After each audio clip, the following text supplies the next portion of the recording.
Actually keep families together and not to separate parents from children. So today, in 2018, we are looking at a situation that is worse than the 1930s and 40s. We have to stop it. It's up to us.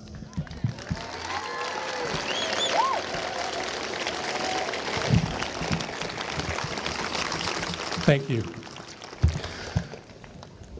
I'd like to introduce Berenice Gomez-Torres. She's a first-generation person from Mexico, and she's here in the United States.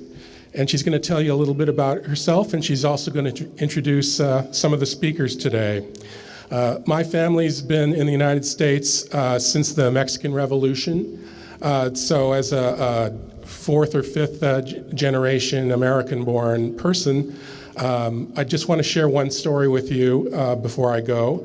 After the election in November 2016, I was walking with my wife and children, and my wife is Anglo-American, and my children look like they were Anglo-American. We were walking down Capitol Boulevard and trying to enjoy the morning when a pickup truck came down the street with a giant Confederate flag waving behind it. And I had to contemplate here in Olympia, in Washington State, in the United States of America, for the first time in my life, whether or not my walking down the street in my own neighborhood with my wife and children was endangering their lives.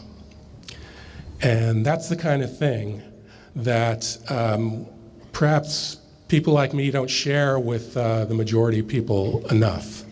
I want you to hear that, not because I want you to feel bad or sorry, but I want you to know what's really out there and what a lot of people, a lot of your neighbors, friends, colleagues go through every day. You're here for a great reason. You're here for justice and equality. Thank you for being here.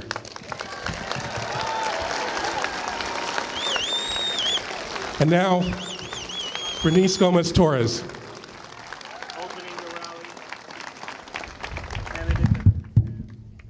Hi, so I'm Berenice, and so a little bit about myself. Thank you so much for that wonderful introduction. So yeah, I'm first generation. I go to Pacific Lutheran University and I study psychology, and I am here for my family. Sorry, I didn't think I'd get emotional this fast, but I am. And I just wanted to start it off with a little chant because I'm feeling angry as well as sad. So I want all of you, you're gonna learn some Spanish today. So I want all of you to repeat after me. So we'll start it slow.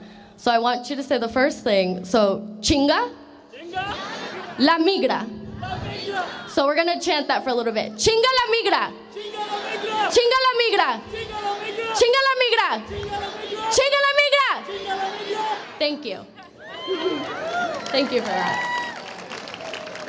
So that just is my sentiment. So when I heard about the election when Donald Trump had won, my mom pulled me aside and told me about money that she had in a safe, that if anything had happened to her, that I should use that money and take my sister and run. And I remember thinking, why? Why do I have to have this conversation with my mother? That if anything were to happen to her and my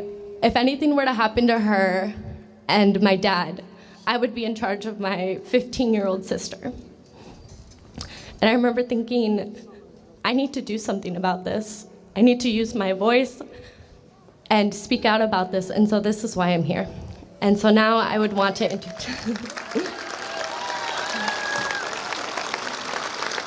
And I want to thank all of you for coming. It really warms my heart to see so many people who are angry and those who cannot be here but want to be here. I feel their spirit with me.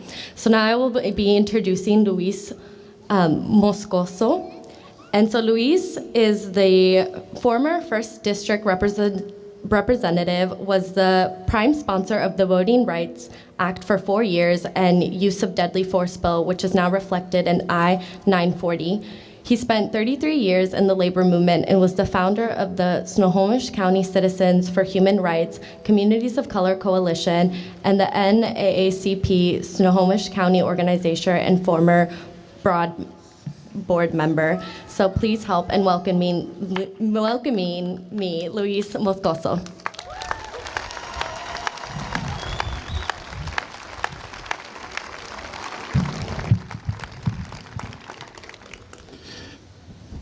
Thank you, Victor and Berenice. Really appreciate what you've started this morning. I wanted to say that as Congressman John Lewis and Congresswoman Pramila Jayapal said last week as they were being arrested in D.C., let's bring our babies back. Bring our babies back.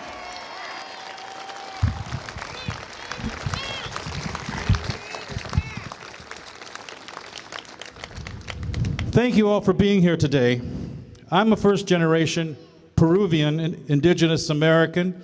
I'm proud to be the son of a man who made this his country and taught me the values that declare so much promise for what the United States claims it wants to be. On my mother's side, I'm a fifth-generation Iowa Hawkeye, born and raised in the Midwest. Thank you. Go Hawks. I know what white privilege is because I was raised with it. Unfortunately, when I came to Washington State at the age of 26, I was told I had to be a stereotype.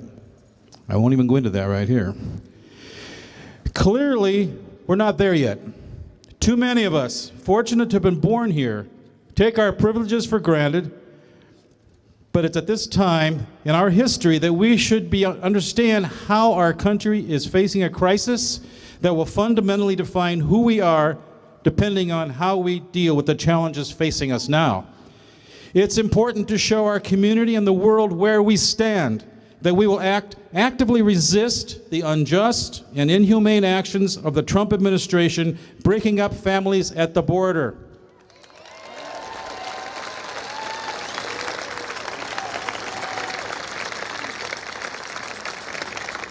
Even now, Trump declares he will inter whole families until their cases are resolved, much beyond the time limit that the law allows for. Will we let him put families into what are nothing less than prison camps? No! I have zero tolerance for such draconian behavior. You can tell that to Mr. Sessions, Jefferson Beauregard Sessions. Something we have seen in this country all too often in the past, but should have no place in our world today. We know that showing up today is not enough. What are we saying to our families, our neighbors and friends, our colleagues at work? This is not a partisan issue. It's a humanitarian concern that transcends politics and even personal relationships.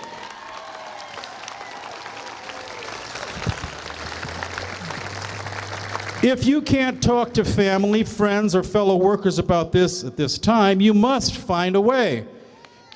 It is only our collective action that will overcome the evil that infects our government today. Don't just hope that politicians watching or even supporting these protests can do it on their own.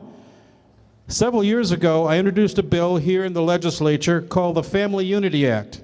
You probably never heard about it, because it was never allowed to be voted on, as it was seen as to put too many legislators in upcoming elections in jeopardy if they voted for it. The bill was never picked up after I retired 2 years ago. How big of a partisan majority is necessary for politicians to act? The real politique that cynics throw at me all the time only prolongs the human suffering that comes from political calculations that are shameful in their consequences to real people.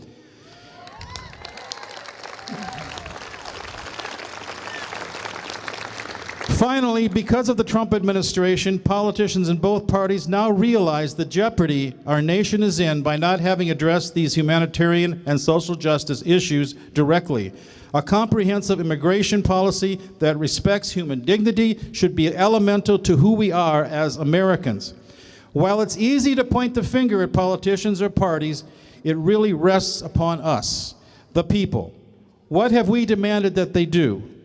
How easy was it for us to give up in frustration or even boredom with the serious work of being democratically engaged with our government at all levels, at all times?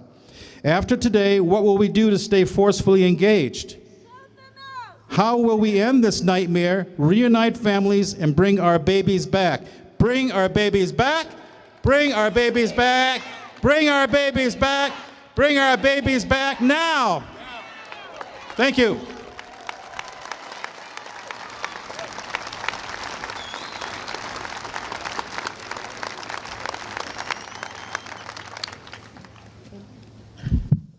Well, hello again. So, I'm going to be introducing Danny Heck. So, Congressman Danny Heck is here with us today, and he has been outspoken in Congress and in Washington State in his opposition to the administration's policy of separating children from their parents. Please join me in welcoming Congress Heck.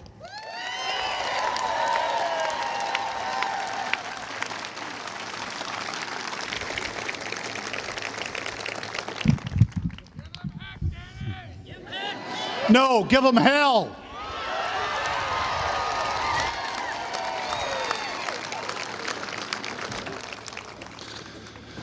Her name was Marianina Rosina Sacco, and she was born more than 100 years ago in a rock hovel in southern Italy with dirt floors and the chickens on the inside, and it was a very tough life. And when she was 7 years old, she and her mother and her 5-year-old sister Lorita migrated to the United States into Boston to meet their father, who had already come. She didn't know it at the time, but she was quarantined for medical reasons for 2 weeks.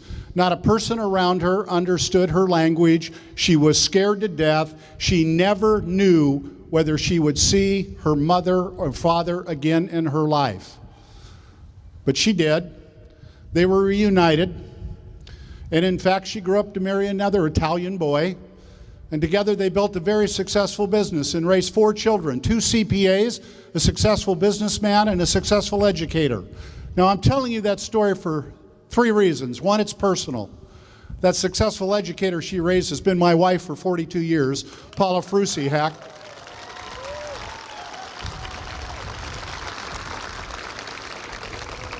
And number 2, my mother-in-law, who is the strongest person I know, and oftentimes would go days without speaking more than 10 or 15 years, would on occasion invoke this painful memory.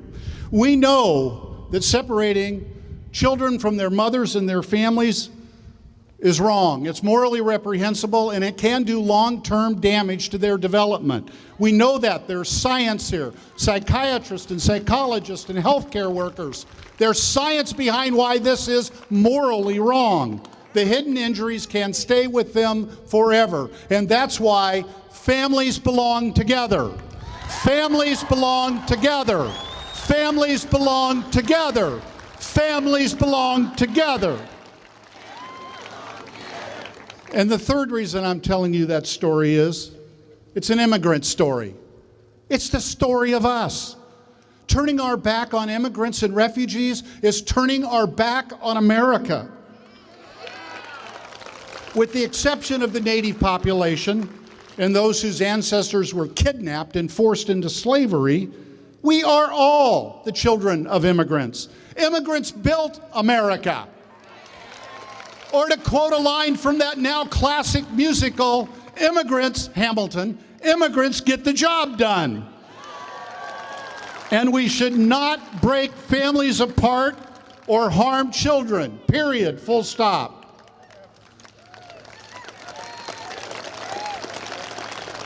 Now, I want to make a public confession.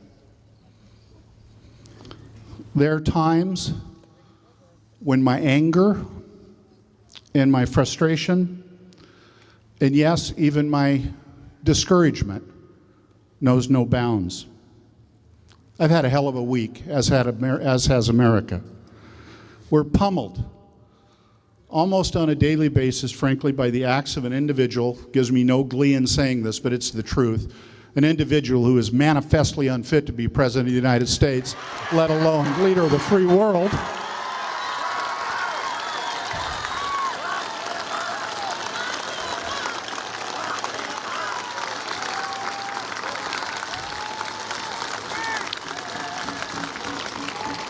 And then I think about the other dark times in our history, and we have had some. Our parents and our grandparents fought a global war against the onslaught of fascism. We have a long overdue and painful and still in yet struggle for civil rights. Many of us have lived through the assassinations of some of our most beloved leaders. But before I go to that dark place, before I give in to despair, I reach for my resolve. And I recall the words that have inspired me my entire life, spoken not by an American,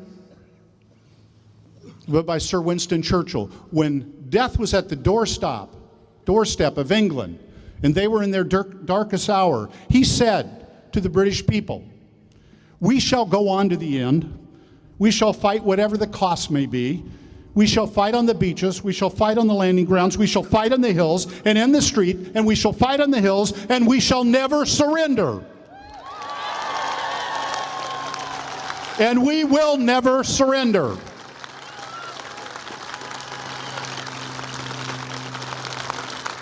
And if we join in this fight, if we never surrender, I promise you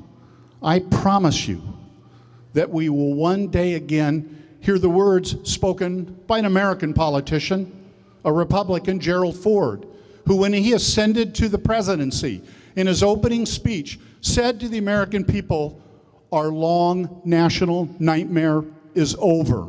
I promise you, we will hear those words again. We will hear those words again. I stand with you in here in Olympia. Paul and I are going up to our brothers and sisters in Tacoma to stand with them, and I stand with you yesterday, today, and tomorrow in Washington, D.C. We shall never surrender.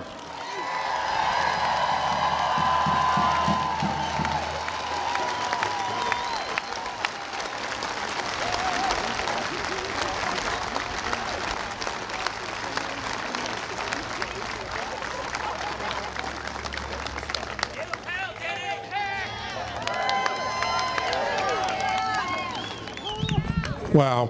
Thank you, Congressman Heck. Wasn't that great?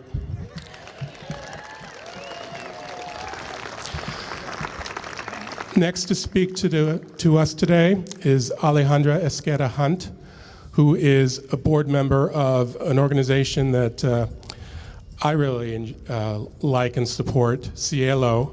I've been lucky enough to do some work for them pro bono, and I urge you all to support Cielo. It's a great organization. And now board member Alejandra Esqueda-Hunt.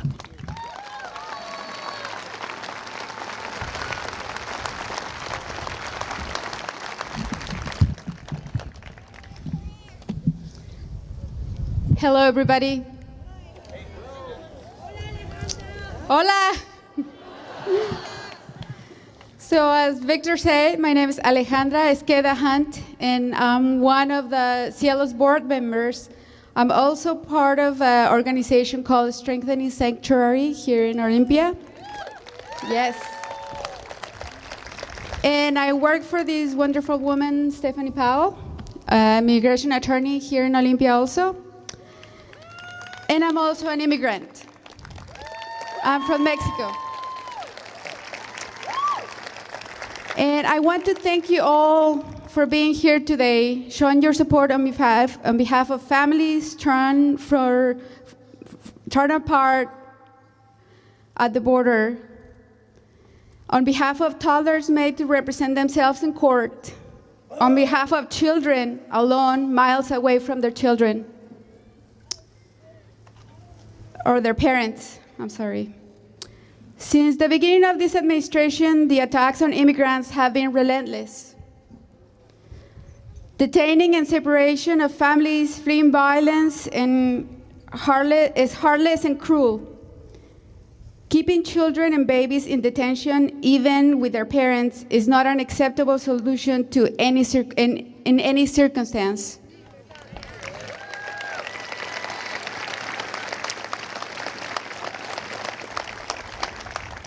Some reports estimate that between October 1st, 2017 and May 31st, 2018, at least 2,342 children have been separated from their parents.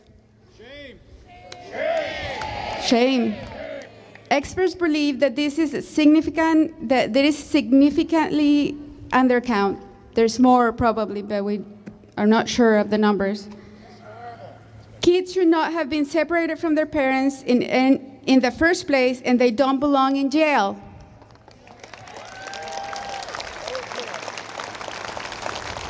These actions and policies cause irreparable mental health damage to thousands of immigrant families.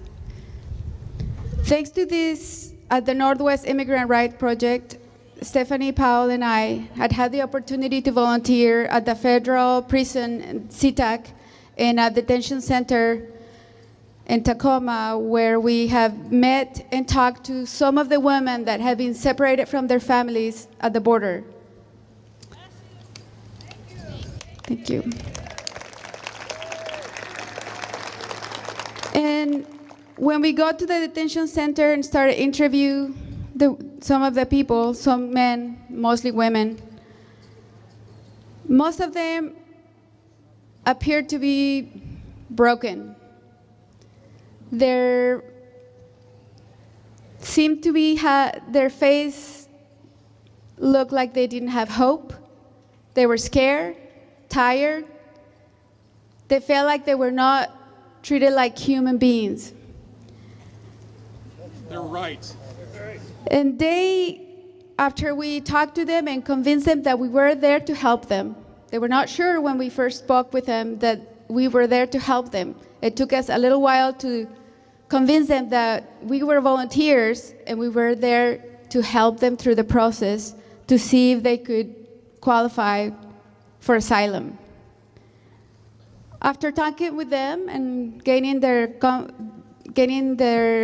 confidence a little bit, we told them that there were people out here in their country that were protesting their situation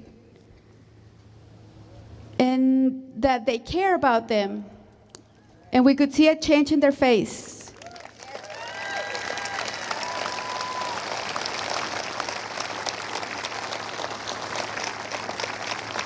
Their face changed from despair and sadness to a bright little light that some of them said, we're not criminals, we are looking for a better life.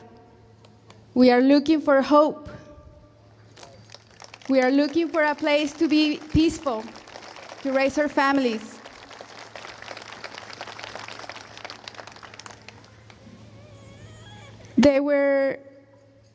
They felt lost, afraid, and very much alone. No one would be able to tell them anything. The families need to be reunited.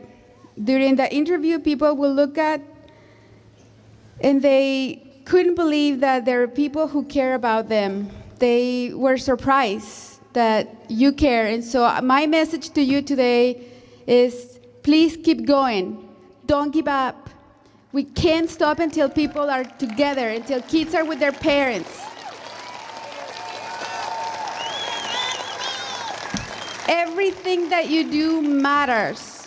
We could see their faces when they heard that people care about them. So let's keep showing them that you care and that what you do it matters, it's important, and they need to be heard. Love. Thank you.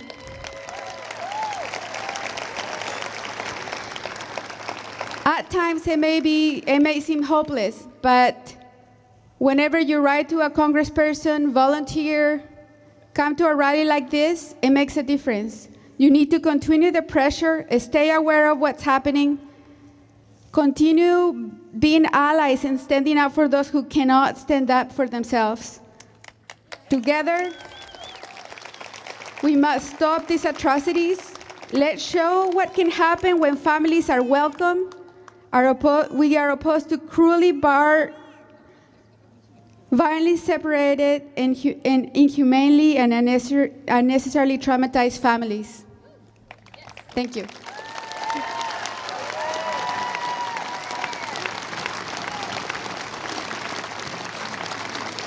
Hi, so I want you to help me welcome Steffani Powell, who's a local immigration attorney. Steffani Powell.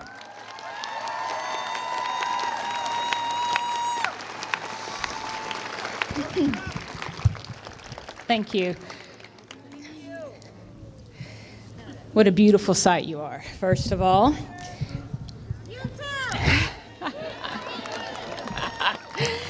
In little over a month, our government has stolen 2,342 children, including infants and toddlers, from their parents. This separation has taken place in a reprehensible attempt to criminally prosecute vulnerable asylum seekers, curb their access to fair process, and deter families from lawfully seeking safety in the United States. Pursuant to a policy that is entirely punitive, parents are detained and their children taken away. Trump's vision of America is exclusionary, making America too cruel for immigrants to risk crossing the border. We must remember that the right to claim asylum at the border is a fundamental human right.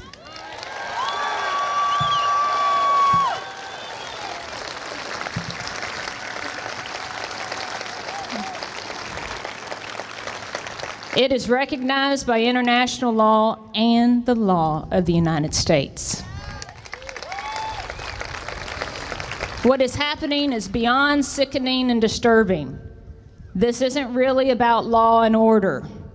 Separating families is cruel and immoral, and its sole purpose is to send a message. They kidnapped them. And the message is, don't you dare knock at our door for protection. Just this month, 209 individuals were transferred to the SeaTac Federal Detention Center.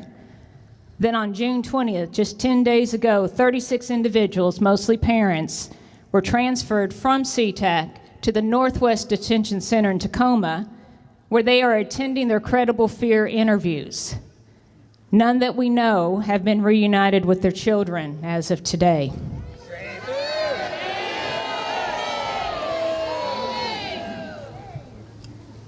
Alejandra and I spent a number of hours at the Northwest Detention Center this week. And on Thursday, I represented a Guatemalan woman separated from her child since May 22nd. That afternoon, as I walked through the locked door of the detention center hallway to find 5 women sitting on a bench under a bright light, faces full of fear turned towards me. They sat in yellow jumpsuits, literally huddled together, shoulder to shoulder, waiting for their names to be called. It is an image that will live in my mind for a very long time. And my client was on that bench. After 31 days of separation, she was finally able to call her son, who pleaded for her to come back to him. His father was only recently murdered, and this little boy is sitting in a detention center in one state, wondering why his mother left him and hasn't returned. Our government manufactured this crisis and caused an unspeakable and unnecessary trauma to this child and mother.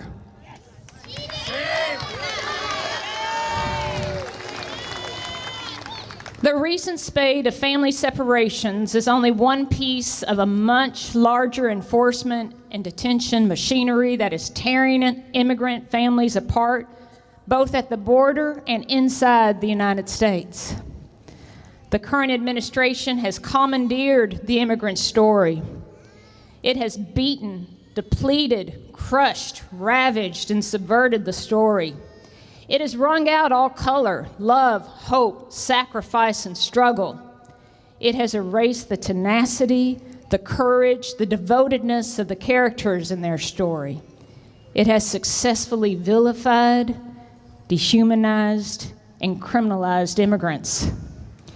This administration is trying to make us believe a grim, desolate, and blighted story, handing us once again the same old tattered storybook filled with distorted, falsified, and misleading characters and plot lines used by politicians for decades. This administration, the pundits, the far-right news sources, and those who follow bear false witness to the humanity of the characters in their story. It is shameful. It is imperative that we take back the immigrant story. The immigrant story is not a story of animals. It is not a story of rapists, of murderers, of welfare recipients, job stealers, and tax evaders.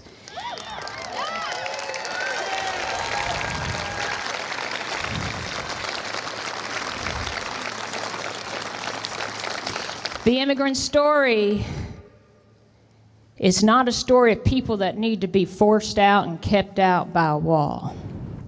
The true story is of sacrifice, endurance, fortitude, resolution, and devotedness to their causes and their families. The people who make it to our communities have traveled far, some having endured circumstances beyond our imaginations. I am so tired of the hate and fear-filled rhetoric being spewed by this current administration and its followers.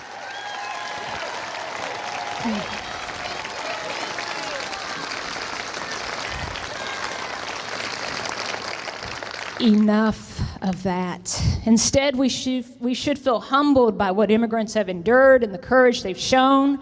We should recognize and honor their contributions, their stories, and their humanity.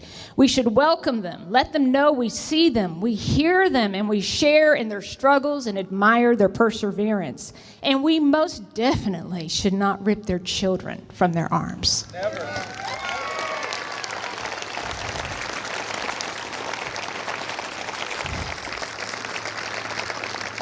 And what will our personal stories and our story as communities be around this issue?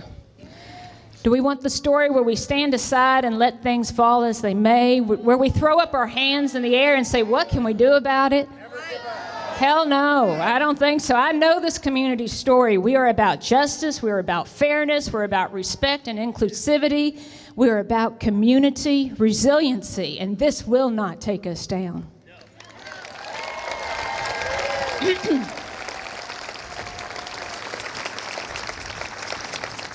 With every new hate-driven policy emerging from this administration, we must rededicate ourselves to speaking out and taking action. We must do everything we can to avoid hanging our heads in despair and throwing up our arms in defeat as this administration continues down its hate-filled path. And I challenge each and every one of us to fight against this. Make those phone calls, sign those petitions, and vote.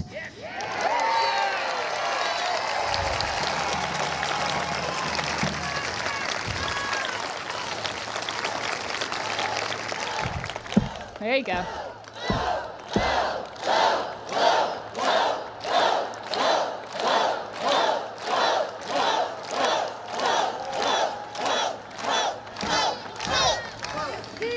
There you go. Yes, impeach. And this will take all of us, in whatever capacity we have, to push back and return some sort of decency to our country. So Vilma, the Guatemalan woman sitting in detention, asked me to deliver you a very, very simple message. As Alejandra said, when we told the women that people were sleeping outside of the detention center in support of them, they were so surprised. When we told them that people were gathering across the country today in support of them, tears filled their eyes. And she just wanted to say in her very humble and beautiful voice, thank you for caring. Thank you.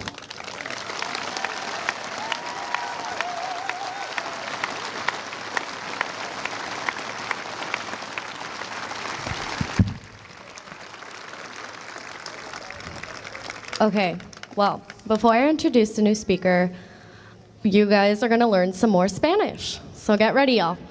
Get ready to chant. So Translate, okay.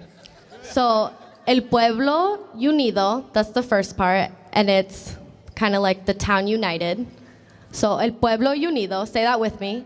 El pueblo unido, and then the second part, jamás será vencido. Jamás será vencido, which means it'll never be defeated. With the first part, okay, we'll go again. El pueblo unido, sorry. Oh, the first one? Oh, chinga la migra, it basically means like ice. Like ice, like that's what it means. So yeah, so now we'll be doing this one. So, el pueblo unido jamás será vencido. El pueblo unido jamás será vencido. El pueblo unido jamás será vencido. All right, so now, thank you for all of that. So now I'd like you to welcome Troy Fisher, Singers Against Separation.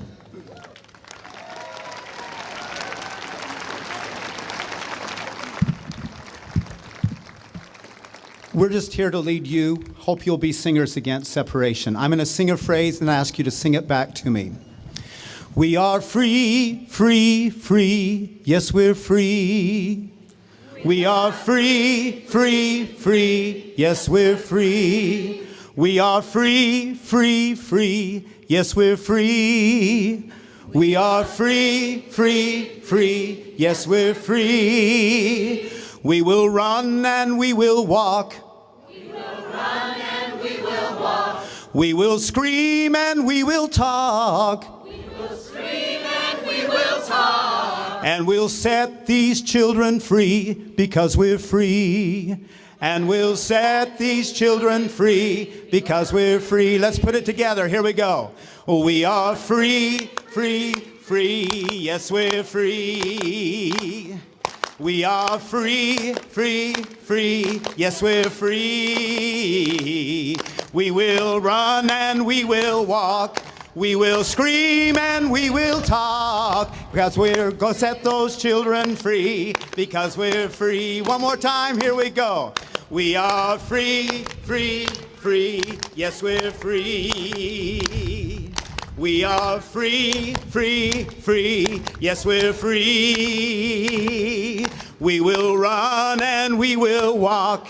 We will scream and we will talk. And we'll set those children free because we're free. Good for you.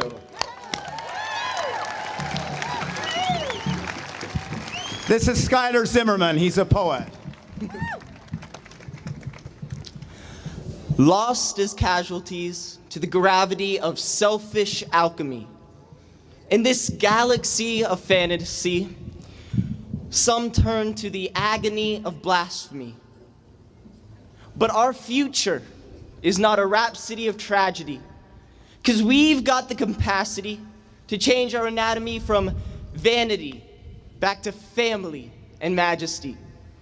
With a stain of pain in our veins, we are only human. Only human. Human who can loosen the gruesome confusion with hand in hand, can turn ruin to a wise love bloomin'. We humans are so much more than what silly words could explore. So, why waste our potential on war? Why not open the door to our core and let our pains and joys soar? It may seem heavy, but we are ready. So give me your hand, and let's see where we land.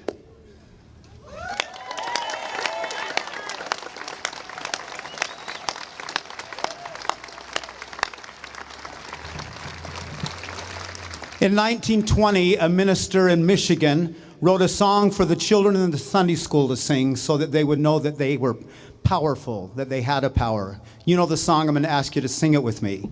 This little light of mine, I'm gonna let it shine.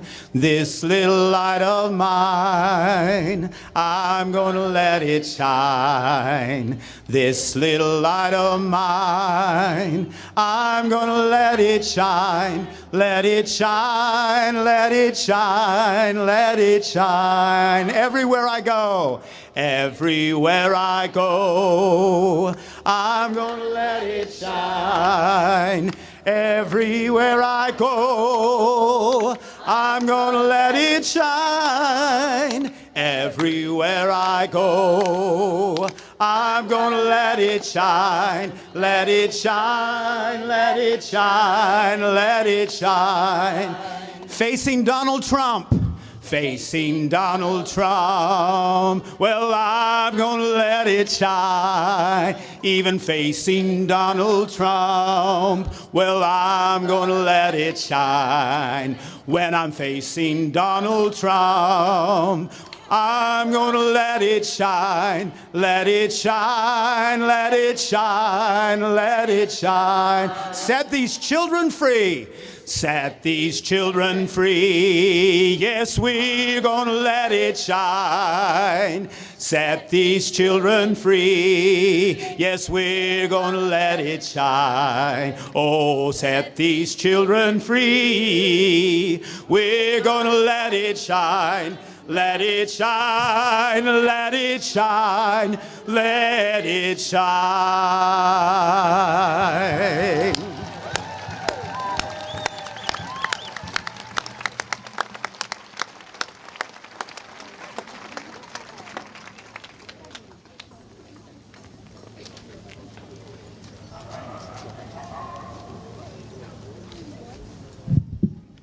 Well, that was wonderful. Thank you for everyone who participated. So now I'd like to welcome Therese, who's Evergreen faculty for the Rachel Corrie Foundation for Peace and Justice Connections. And she'll be talking about the connections in regard to Muslim Americans, especially with Donald Trump's Muslim ban and immigration. So help me welcome Therese.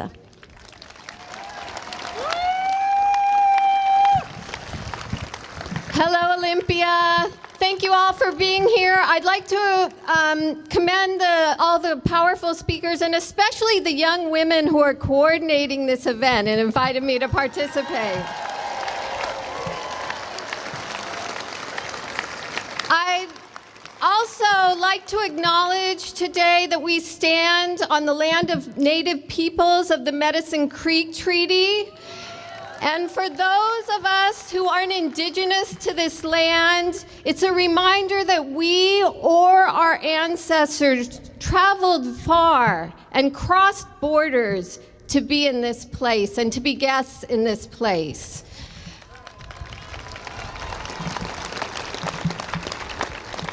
Most of us are immigrants and all of us have families.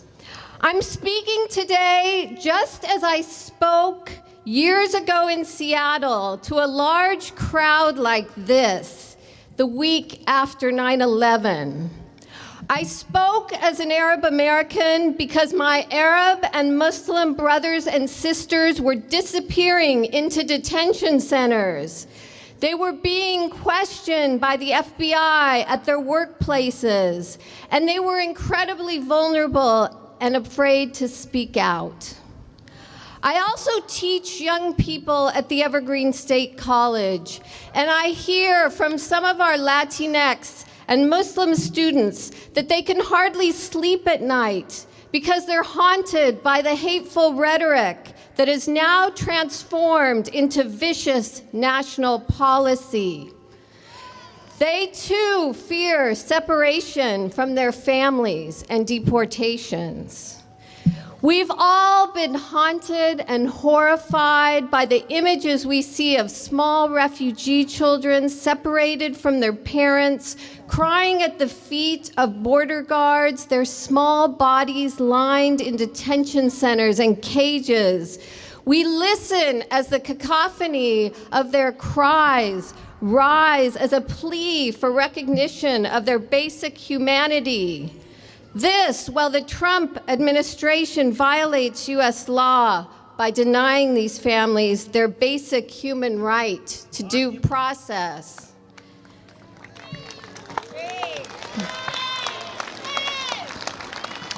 But we in the Pacific Northwest cannot pretend that these are problems of others at some distant border. In our own liberal state of Washington, we often collaborate in this unjust system, and these policies that bring shame to our nation, as Alejandra and Steffani shared the stories of folks at the detention center. It holds nearly 1,500 people nightly at taxpayers' expense. And this detention center is owned by Geo Group, which also runs and profits off torture facilities at Guantanamo Bay. So these stories of family separation, they are deeply troubling, powerful, and I think they pain us all as parents and as human beings. Many of us have looked to our last line of defense for the vulnerable. But this week, the U.S. Supreme Court upheld Trump's openly racist Muslim-Arab ban on U.S. immigration. We are in a state of emergency. As people have mentioned, we know from history how the future will judge what we are doing right now. Policies of exclusion targeting people based on race, national origin, political ideology, and religion stand as the darkest moments in our nation's history. From the Chinese Exclusion Act to Japanese incarceration, these acts have marred our democracy and serve as powerful warnings. We are in a state of emergency, but we are also in a state of emergence. We know that we will not give in to this collective fear, the fear of the terrorist, the Mexican criminal, this idea of a national enemy. This administration is using this fear to erode our democracy and the rules of law, to divide us and turn us against each other. But we can best resist in these dangerous times by showing we are not afraid. We must be, in the words of the schoolroom pledge, one nation, indivisible, with liberty and justice for all.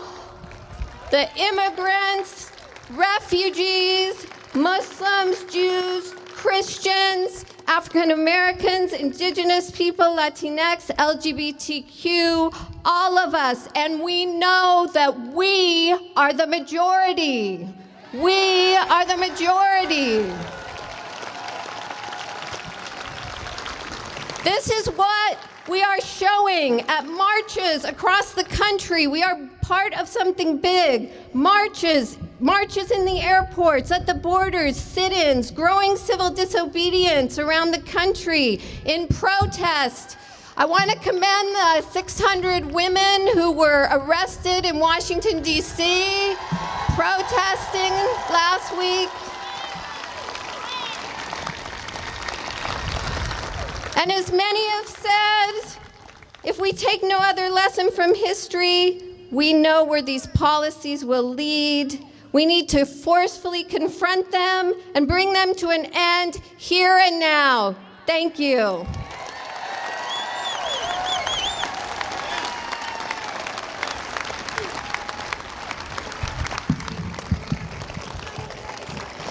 I'm tempted to say our next speaker needs no introduction, but he's a member of so many organizations working for social justice here in Olympia that we would need another hour for me to list them.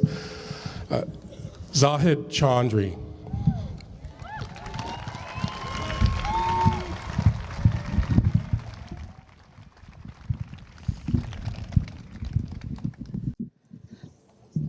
Are we fired up?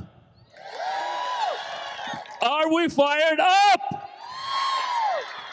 Let me hear you. Are we fired up?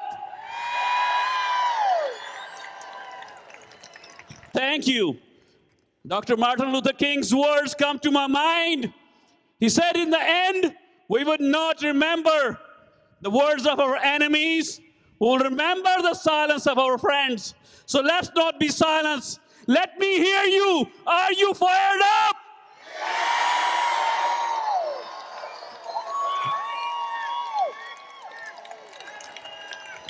Are you fired up?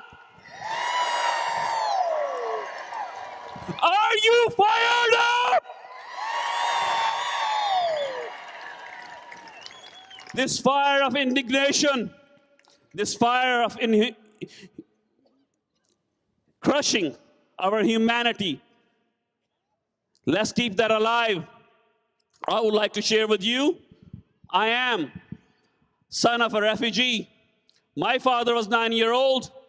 My grandmother took him and ran with him to the forest because genocide was going on. And at night, they will travel looking at the stars, heading west. At a daytime, they will hide in tall crops and forests. And months later, in that Asian heat, many months later, my father and my grandmother arrived at a refugee camp. And they started their life again. So sorry, I have not slept for over 2 nights, more than few hours. Last night, I was at the PME, Protecting Mother Earth, at Frank's Landing, the place of the fishing wars. That's where I had to get up again to have a sunrise ceremony of the sweat lodge this morning. So sorry, I haven't slept for over 2 nights, more than few hours from being here on Thursday, right here at Temple of Justice, for our I-940 and 3003 on the Police Accountability Act. We have a lot of things going on. A lot is happening, but it is good to know. You know what a beauty looks like? You know what a community looks like? Look around. Look to your left. Look to your right. Look behind you. Look in front of you. That's what a community looks like. A community united will never be defeated by any fascists or any other things. I would like to say, families belong together. Thank you. No one is illegal on a stolen land. And profiting from human suffering. Profiting from human suffering should never, ever be allowed to these for-profit corporations. Thank you for coming together, and thank you for keeping the fire alive within yourself, and thank you for standing on the correct side of history. Let's not lose this moment. Let's grab on. Remember, Germans were not bad words. It was somebody who came in power, who was hungry for power. And look what he did. Nazi Germany is a good example. When we said never again, we meant never again. Never again. Never again. Never again. Never in our names. Never in our names. Never in our names. And never again.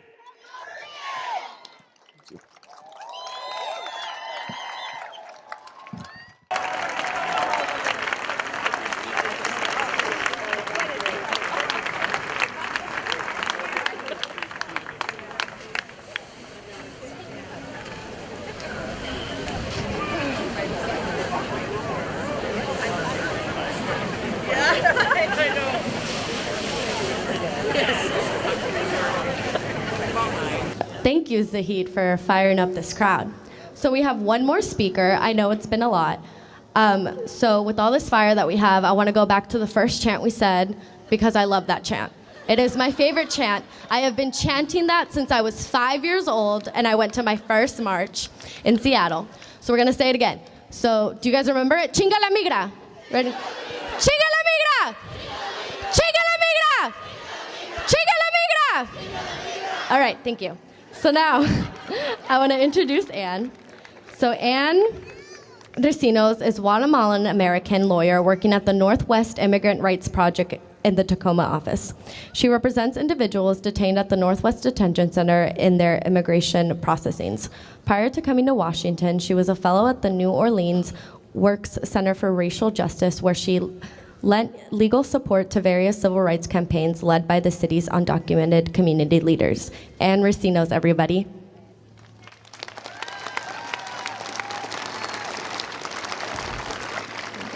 Hi everyone, my name is Anne and I am a staff attorney at Northwest Immigrants' Rights Project, or NIRP. NIRP has offices across Washington providing legal services to our local immigrant communities, and I do work at the Tacoma office, primarily with detained immigrants. And so it's a combination of know your rights presentations for the very many immigrants who cannot afford lawyers, and in some particular cases, representing them in court. The Northwest Detention Center, as we've heard, houses almost 1,500 immigrants, some of whom are recent arrivals to the country. They fled horrific violence in their home countries, seeking protection here. Others are long-term members, beloved community members who have been in Washington State or the United States for decades. And as we've also learned, we have received a number of parents who were separated at the border as a result of this administration's zero-tolerance policy. Now, I'm not a parent, but I don't think you need to be a parent to understand on a very fundamental level that there is no more sacred bond than that between parent and child, and that there is no way that the current policy can be just or right, and history will show that this is in no way justifiable. Okay.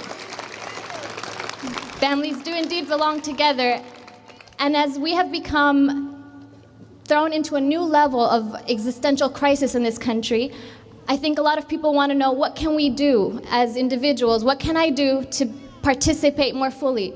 And so I invite you, first of all, for those who are speakers of other languages, I invite you to check out the Northwest Immigrant Rights Project's website. We have a number of volunteer opportunities for people who are speakers of other languages.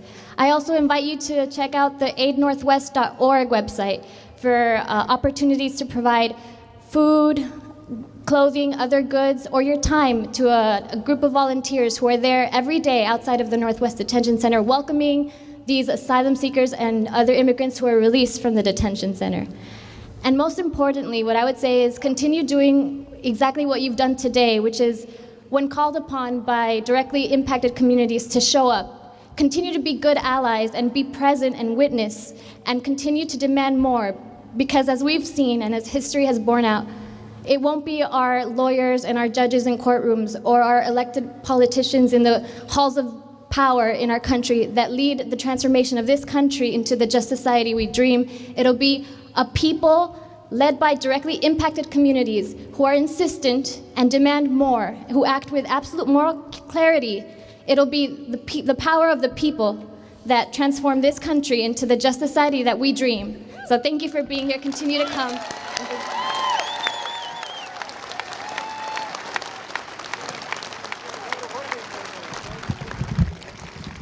Let's give all of our speakers a big hand. What a fantastic event. Thank you so much for putting it on. Thank you for coming.